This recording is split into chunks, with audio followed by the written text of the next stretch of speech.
One, hey, tonight we're going somewhere deep, not outward but inward. You close your eyes and the world doesn't disappear, it shifts, fades, folds in on itself. You find yourself standing on the edge of something vast. There's no wind, no sky, just water, still and endless. And then, like so many times before, you realize you're dreaming. But this isn't just any dream. It's one of those dreams, the kind that stays with you, the kind where water surrounds you, or maybe there's a mirror, or a hallway with a door that shouldn't be there. Locked, always locked. If you've ever had dreams like that, you're not alone. Women across cultures, generations, and lifetimes have dreamed in the same language, the language of water mirrors and hidden rooms. Carl Jung noticed this, not just in fairy tales or myths, but in the nightly dreams of real women who sat in front of him, describing scenes too symbolic to be coincidence. And he didn't dismiss them. He listened, carefully. Because Jung knew something that many modern minds forget. Dreams don't lie. They speak. They speak through symbols, and those symbols, the water, the mirror, the locked room, have roots that run deeper than your personal story. They belong to something older than you, something Jung called the collective unconscious. Tonight we're going to explore what these symbols might mean, not from a textbook, from the inside, from where you felt them beneath the surface of sleep in that liminal space where identity unravels and something ancient begins to stir. So before we go any further, take a moment to like this video and subscribe, but only if you genuinely connect with what we do here. And let me know, have you ever dreamed of water? A mirror, a locked door, now dim the lights. Let the silence stretch a little longer, and let's descend into the dream you didn't know you were still having. You take a step forward barefoot on cool stone. The surface beneath you is damp like it's been waiting. Ahead, the water stretches to the horizon. It doesn't shimmer. It stares back. Jung believed water was one of the oldest symbols of the unconscious, especially in women's dreams. It can appear as a vast ocean, a quiet lake, a flooded house. Sometimes it's rising fast, sometimes you're sinking, and sometimes you're simply standing at the edge, unsure whether to enter. He called this the pull of the feminine psyche, not feminine as in gender, but as in psychic energy fluid, deep, receptive, intuitive. Water asks nothing from you, it just waits. And in that stillness, it reveals what you've buried. You begin to realize this isn't just a dream about water, it's a conversation between who you appear to be and the part of you that lives beneath. And that part, she remembers everything. She remembers the times you ignored your intuition. She remembers the words you wanted to say but swallowed. She remembers the truths you sensed but dismissed because they were too inconvenient, too soft, too wild. This is why water appears in so many women's dreams, because it holds what they weren't allowed to. And you're still standing on the edge. But tonight you're listening. You take another step. The sound of your foot touching the water is impossibly soft like memory. It doesn't splash, it welcomes. The surface ripples, but only slightly, as if the water recognizes you. And then you see it, a mirror floating there, upright, still, waiting. You don't approach. Not yet, because mirrors in dreams aren't like the ones in waking life. In waking life, you check your hair, your clothes, your face. In dreams, you check your soul. Carl Jung wrote that mirrors in dreams are invitations not to look outward, but inward. They don't reflect what the world sees. They reflect what you've avoided, or forgotten, or split off. And often for women, what's reflected is not a flaw or a failure, but a question. Who am I when no one's watching? You take another step closer. The mirror doesn't shimmer, it breathes. And now you see yourself, but it's not quite you. There's something different about her. Her eyes are calmer, older, she's not afraid of you. But she's waiting for you to recognize her. This is the moment Jung would call a confrontation with the self. The mirror shows not the persona you wear, mother, daughter, lover, achiever, but the soul beneath it. The raw, unfiltered feminine. The one untouched by performance. And this is where many women wake up, because it's not easy to hold that gaze. The mirror in a Jungian dream is like a sacred threshold. Not dramatic, not loud, just profoundly intimate. It shows the parts of you shaped by the collective unconscious stories you've inherited, expectations you didn't choose, identities passed down like jewelry you never asked to wear. And behind those layers, is her, the real you, the one the mirror remembers even when you don't. You step closer. The reflection doesn't change, but something inside you does. The mirror fades, not shattering, not vanishing, just dissolving into the mist like a dream inside a dream. And in its place appears something else. A hallway. Stone walls, dim light, and at the far end a door. Old wooden locked. You don't remember walking here, but you're not surprised, because somehow you've been here before. Many women dream of rooms they've never seen, locked doors in familiar houses, hallways that seem to go on forever. Jung noticed this recurring pattern, especially in female dreamers, and he understood it as a sign something in the psyche wants to be found. The locked room, Jung wrote, is not a prison. It's a container, a sacred space that holds forgotten aspects of the self. In waking life, these aspects might be feelings, long suppressed desires that were shame potentials never touched. But in dreams, they take shape as space. You walk toward the door slowly. You already know it won't open easily. You already know what waits behind it isn't dangerous but buried. This is the part of the dream where the ego hesitates, where logic wants to turn back. Because what if what's behind that door is too strange, too painful, too real? But Jung would say this is the moment to stay, because the door doesn't appear to block you. It appears to summon you. Locked rooms are archetypal. They're not just symbols, they're invitations from the unconscious. And for many women, that locked space holds the animus, the inner masculine principle, but not as a person, as a presence, a voice, a memory, a force. Sometimes he is critical, sometimes distant, sometimes seductive, but always he guards the entrance to something deeper, your own autonomy, your own knowing, your own center. You place your hand on the handle. It's warm. It doesn't turn. Not yet. But tonight you're not afraid to knock. You knock once. The sound is soft, but it echoes not just down the hallway, but somewhere deeper, inside. Nothing happens at first. Then slowly you hear the softest click. The door doesn't swing open. It waits. It's not offering entry. It's asking a question. Carl Jung believed that the unconscious doesn't reveal itself to the unprepared. The door may appear, but whether it opens depends on the readiness of the psyche. And for women, especially those raised to prioritize others, to suppress instinct, to internalize the expectations of the collective, readiness is often not external. It's emotional, symbolic, somatic. The locked room is not just locked from the outside, it's locked from within, because something in you decided it was safer that way. You push the door gently, and it gives just slightly.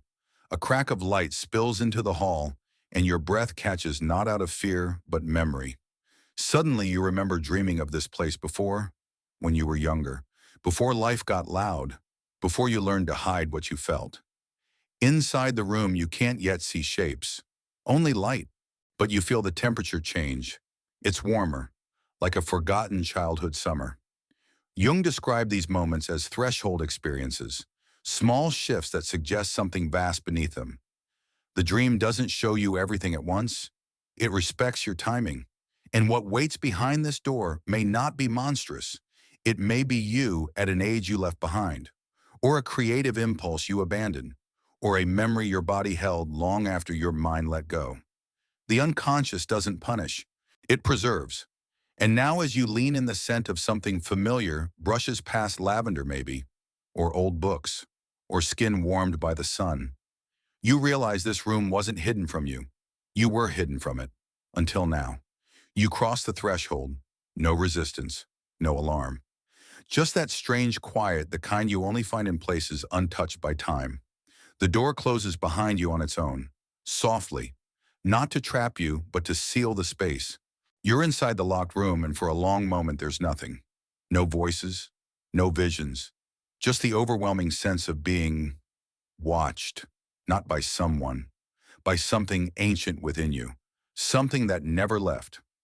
Carl Jung often wrote that the locked room symbolizes the self, not the ego, not the persona, but the full integrated being you were always meant to become. And in many women's dreams, this room holds not monsters or memories, but mirrors of potential. The unlived life, the untouched voice, the center. You take a step forward. There are no windows, but there is light diffused golden like dusk made physical.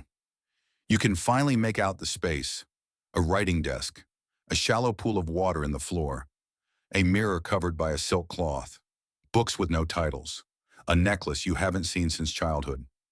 Everything here is familiar. Everything here is yours. This is the room the dream builds when you are finally ready to remember. And in the center of it all, a figure. Not another person. You. Not as you are. As you could be. Still. Upright. Calm. She doesn't speak. She doesn't need to. Her presence says, I've been here all along. Jung described this kind of dream as the moment the psyche begins to reclaim its fullness. Not through force, through recognition. The room isn't a destination. It's a mirror in architectural form. And you are beginning to see not just what you lost, but what you never stopped being. You don't rush, you don't speak. You simply remain in the room, letting your eyes and breath adjust to a truth too subtle for daylight. The woman before you, yourself and not yourself, moves slowly now. She turns toward the mirror still draped in silk, and without touching it, she invites you with a glance. Just her eyes. That's all it takes. Jung called this active imagination the inner dialogue between the conscious and unconscious selves. And in dreams, it often unfolds through silent gestures, archetypal movements, unspoken invitations. You approach the mirror. The cloth over it is soft, pale, dusted with age. You hesitate, but only for a second. Then gently you lift it, and there you are. But not the you from this life. You as something larger. You as something older. The face in the mirror doesn't carry your daily expressions. It carries symbols. A crescent moon between the brows. A glint of fire in the pupils. The hint of a smile not meant for charm, but for knowing. This is the archetypal feminine as it lives in you. Not your gender, not your personality, but the energy of intuition, receptivity, creativity, wildness, nurturing, destruction, regeneration. It's the part of you that dreamed long before you had a name. Jung often found this image in the dreams of women on the cusp of transformation. He believed that when the unconscious reveals this face, it's not just offering insight, it's offering integration. The rejoining of a part of the self that was exiled. And for many women, that exile began young. Too emotional, too intense, too wild, too much. So she, the deep feminine, was buried. Not lost, just hidden. In water, in mirrors, in rooms behind locked doors. And now here you are, meeting her gaze, not as a stranger, as the one who finally came home. You don't move, but something shifts. The air changes. Not colder, not warmer, just deeper. As if the room has thickened around you, not to trap you, but to anchor you. You're no longer dreaming, or maybe you are, but the dream has become real enough to trust. Behind you, the mirror settles, and now your eyes turn to the shallow pool in the floor, still water circular, impossibly clear. You kneel beside it. No reflection, not at first. Jung would call this the symbol of the inner well, the part of the unconscious that is neither light nor dark, but origin, the source, where your stories began, where feeling lives before it has words. You lean closer. This time the reflection comes slowly, not as a face, but as a sequence. First a child's hand reaching, then a hallway, a garden, a locked diary, a man's voice echoing, a painting unfinished, a scream muffled into a pillow, a silence that was never broken, a choice never made. You gasp, but not out of fear, out of recognition. The images aren't trauma, they're thresholds, each one a moment where a part of your psyche stepped back, withdrew, adapted, protected you, and now the unconscious says you're ready to return. Jung believed that memory in dreams isn't linear, it's symbolic. When we dream of rooms, mirrors, water, we're not remembering events. We're re-encountering meaning. And meaning is what heals. You place your fingertips in the water. It doesn't ripple, it responds. You feel warmth move up your arms, not physical, but emotional. Like someone is handing you back what was always yours. And the reflection, it fades. Because the point was never to look. The point was to feel. And finally, you do. You sit beside the pool for a long time, not thinking, not interpreting, just being. The mind, usually so loud, has gone quiet, not silenced but soothed. You're not searching for meaning now. You're resting in it, and it feels unfamiliar, like wearing clothes made exactly for you but never worn before. Somewhere behind you, the woman, your inner self, walks to the bookshelf. She runs her fingers across the spines, then pauses. She pulls out a book with no title. It opens without resistance. You watch her, but you already know she's showing you a memory that isn't entirely yours. Not personal, but collective. Jung called it the collective unconscious, the psychic inheritance shared by all humanity, shaped by millennia of emotion, myth, and survival. For women, this inheritance is often full of unspoken grief, centuries of silencing, shaping, sacrificing. And in dreams it returns, not to burden you, to complete you. The woman holds the open book toward you, but the pages don't have words. They have images. The same ones from your dream: water mirrors, a door, a key, a serpent, a circle, a moon. These are archetypes, not invented symbols, but ancient ones. Jung saw them in dreams and myths and patients across cultures who had never spoken to each other but dreamed the same symbols. And now you understand the water you saw wasn't your sadness. It was sadness carried. The mirror didn't reflect your face. It reflected the feminine soul across generations. And the door, it was never locked because you weren't worthy. It was locked because no one ever told you it was yours to open. You closed the book. You're not the same person who entered this dream. You're more than that now, because for the first time in a long time, you're not afraid of what you carry. You're beginning to carry it consciously. You rise from the floor slowly, not because you're tired, but because everything feels heavier now. Not with weight, but with presence. The kind that comes after something sacred has been remembered. The room is quiet. The woman, your inner guide, is gone. Not vanished, just dissolved into you, as if she were never separate to begin with. And now you're alone, but not lonely. You turn to the bookshelf again. This time another book catches your eye. Bound in deep indigo, etched with a spiral. You open it, inside a mandala. Perfectly symmetrical, full of tiny interlocking patterns, circles within circles, symbols orbiting a golden center. Jung believed that when the psyche begins to integrate its lost parts, it naturally moves toward wholeness. Not balance in the ordinary sense, but mandala, the visual language of the self encoded in dreams, art, and sacred geometry. And the mandala in your dream isn't decoration, it's diagnosis. Your unconscious is telling you you are coming together. You trace the pattern with your finger. It's warm. It feels like recognition. And as you study it, you see that each symbol in the circle mirrors something from your journey: the water, the mirror, the door, the reflection, the figure, the book. They weren't random. They were ritual. This wasn't a dream. It was a return, a descent and reemergence. Jung called it individuation, the lifelong unfolding of your truest self through symbols, suffering, silence, and revelation. And for women, this path is often slower, deeper, hidden beneath layers of what they were taught to be. But tonight, the unconscious bypassed what you were taught. It reminded you what you've always known, that the soul speaks in symbols, and you finally listened. You close the book. You're ready to leave the room, not because you've seen enough, but because now you see differently. The door opens before you reach for it.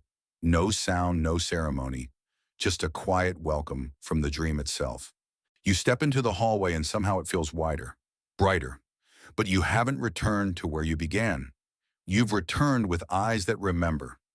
Jung often described the dream world not as fantasy, but as a realm of truth told symbolically. And the deeper the symbol, the more ancient its roots, the closer you are to the self. Water, mirrors, locked rooms. These weren't answers. They were questions. And now that you've heard them, the way you walk through waking life will shift. You move down the corridor slowly. On the wall, new images begin to appear. Not paintings, imprints. Like the dream has left its memory behind, just as you're leaving yours within it.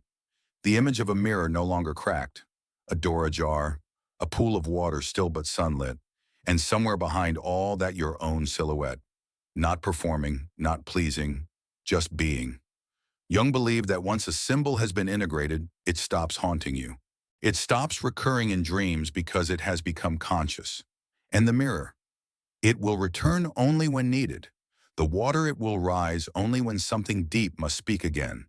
The room, it will unlock itself when the soul senses you are ready. So many women dream of these places, and they wake feeling something they can't explain, a kind of ache that's not quite fear, not quite longing. Now you know why. Because those symbols weren't trying to scare you, they were trying to bring you home. And tonight, in this journey through the unconscious, you answered. Not with control, not with interpretation, with attention. And in Jung's view, that is the beginning of real transformation. The hallway leads you back to the threshold, but something's changed. You can feel it. The walls no longer feel like boundaries, they feel like memory. Living memory. As you pass through, the space behind you doesn't vanish. You know now you carry it. The mirror, the locked door, the woman who said nothing but showed everything. Jung believed that symbols from dreams don't stay in dreams. Once encountered consciously, they begin to restructure the psyche from within, and what was fragmented begins to cohere. You reach a wide room, soft light spills from high windows, and in the center a circle, not drawn, not built, simply formed like it was always meant to be there. Inside the circle are objects: a cup, a feather, a child's shoe, a cracked mirror, a candle just blown out. You kneel at the edge. You know none of these things belong to you, and yet you feel them deeply. This is the dream's final offering, collective remembrance. Jung called it the inheritance of the feminine soul, fragments passed across generations, not through words, but through image, sensation, and silence. Many women carry grief that doesn't begin with them, and many dream not only their own stories, but those of their grandmothers and of the forgotten daughters no one ever named. And the beauty, the ache, they are one. As you sit in the circle, you sense that this is not the end of your dream. It's the beginning of your relationship with it. Because the dream is not just a dream. It's your unconscious making contact, not to disturb you, but to restore you. And what it restores isn't a version of who you were. It's the soul you always were beneath the forgetting. You breathe in deeply. You're not afraid of the symbols anymore. You're beginning to understand their language. You rise from the circle gently, as if waking from a centuries-old sleep. But instead of leaving the room, you pause because something within you has shifted in a way that can't be undone. Not dramatically, not visibly, but permanently. Jung often spoke of how true psychological transformation isn't marked by lightning bolts or revelations. It's marked by a quiet inner realignment, a subtle moment where the soul no longer agrees to stay silent. You walk now with different steps, not lighter but more rooted, as if your feet no longer move on top of the world but through it. And as you continue through the dream's terrain, something new appears on the horizon. A tree. Its roots are impossibly deep, its branches wide and still. You recognize it, though you've never seen it before. It's appeared in stories, myths, childhood drawings, your own dreams. In Jungian psychology, this is the tree of the self, the axis that connects the above and the below, the conscious and unconscious, the personal and the universal. You sit beneath it. You don't need to ask questions because the dream has already spoken. Its language wasn't verbal, it was symbolic. The mirror showed you your fragmentation. The door revealed your readiness. The water held your grief. The room returned your voice. And now the tree holds it all. Jung believed that when the psyche brings its symbols into awareness, without fear, without rush, it roots itself in wholeness. Not perfection, wholeness. The ability to hold opposites, the willingness to feel deeply, the courage to remember. You lean back against the tree's trunk. It doesn't speak, but it doesn't need to. Its stillness becomes your own. And here, for the first time, you don't just believe in the unconscious, you trust it.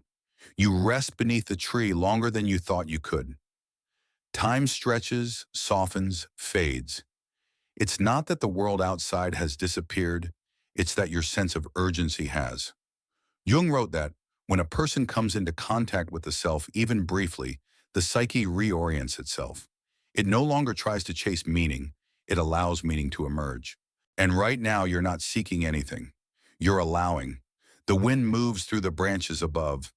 They don't rustle, they whisper. not in words but in rhythm, in pulse, like a heartbeat too large for one body.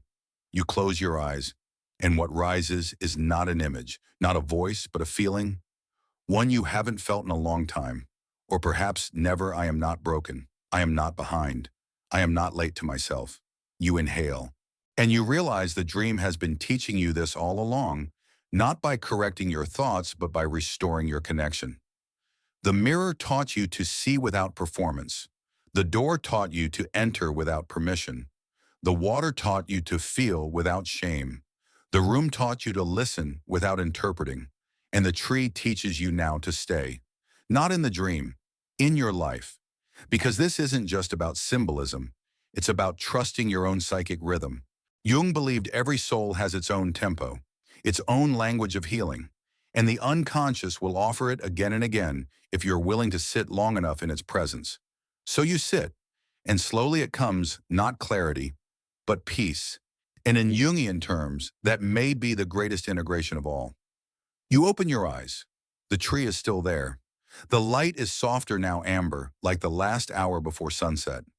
You sense that your time in the dream is ending. But it doesn't feel like an ending. It feels like an imprint. Something in you has changed, and even when you wake, it will remain. Jung often wrote that dreams are not isolated events. They are messages from the self, and when honored, they become living symbols carried into waking life, not as facts but as companions. You look down at your hands. They feel the same, but they don't, because now they remember. They remember the mirror, the door, the pool, the book, the tree, and more importantly, they remember that they once let go of these things, and they've now learned how to hold them again. You rise. This time the path isn't a hallway or a corridor. It's a clearing, wide, open. You're not in the unconscious anymore, not fully, but it's with you.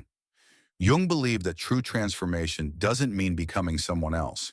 It means becoming more fully who you already are by meeting the parts of yourself you once abandoned. The mirror wasn't magic. The water wasn't prophecy. They were reminders that you are still deep, still whole, still becoming. And so many women dream these dreams, carry these symbols, and wake feeling that something sacred has slipped through their fingers. But now you know it hasn't slipped. It's been waiting.